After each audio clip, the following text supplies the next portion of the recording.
Hello everyone, and thank you for tuning in again to another episode of CivilianTacticalWeapons.com. Today we're actually going to show you a option of converting, this is actually an M&P15T. What I'm going to do is convert this to a 22.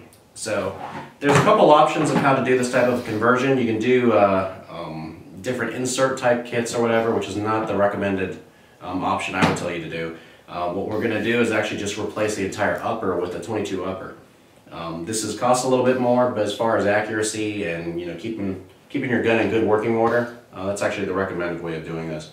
So what we have here is actually from Spikes Tactical.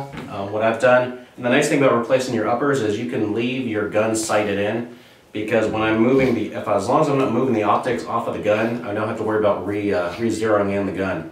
So what we have on this one, I just have my CA stock on here, and I actually stuck the LaRue tactical sight on it.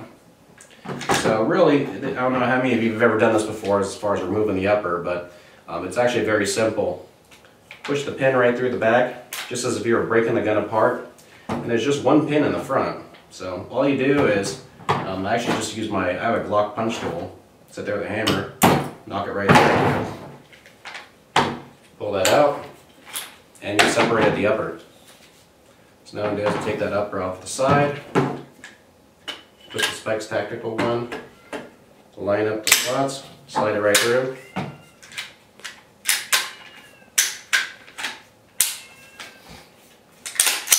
And then now I have the 22 kit. As you can see, it's very simple to do. You can easily pop them back and forth depending on what type of shooting you're doing. If you're shooting a lot of 25-yard shooting, 22, which is 25 yards is what you have in most of your typical indoor ranges.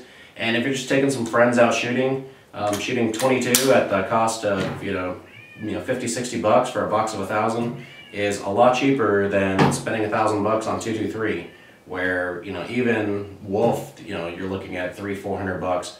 So as far as saving money these days with how much ammunition costs, this is actually a great option. A couple of things to note about this. This one here by this Spikes Tactical ST-22 is actually about 850 bucks.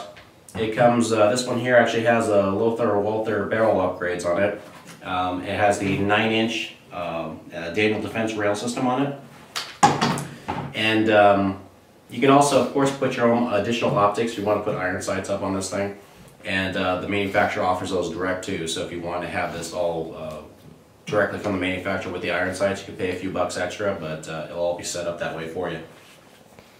As far as the magazines go, the magazines are kind of interesting in this gun. When the gun is empty, the magazine will actually stay open like this. And the magazine itself, which is kind of weird compared to if you're used to a 223, the magazine actually has this whole little red part, your follower, actually extends out beyond where the bullet would be. So if a bullet's staying down here, this is actually normally where the follower would sit, say further down there with the bullet in there. And as soon as the last round goes up, it comes all the way up to actually keep this split open. Which means if you're going to put a magazine, if you're going to put a bullet in, and I can't actually cycle it correctly because I don't have a bolt in this gun, you would put it in there, pull it back, and let it go. And it's not going to open, it's not going to close right now, but it would actually close and feed the round. What I would recommend you do because of this is, before you let the last round, leave at least one bullet in there, and then swap the magazine out early, and then you can just keep doing your tactical reloads. Because or else you're going to have the bolt stay open. As soon as you pull this out, the bolt closes, and then you have to manually feed it and cycle the bolt again like that. But as far as accuracy goes, we were playing around this at 25 yards. It's very accurate. For something that's about 850 bucks, you kind of would expect that. We put all 25 rounds in at 25 yards, probably in about a quarter range, to be honest with you. And that's actually pretty impressive. And this wasn't that slow fire when we were doing it. We were shooting maybe about 1 round a second. Just using on that one we actually did some aim point testing. But what we're doing is it was a non-magnified aim point, and very inexpensive and excellent way of being able to do it. So, anyways, if you have any questions, please email me at info@civiliantacticalweapons.com, and I hope to see you in another episode.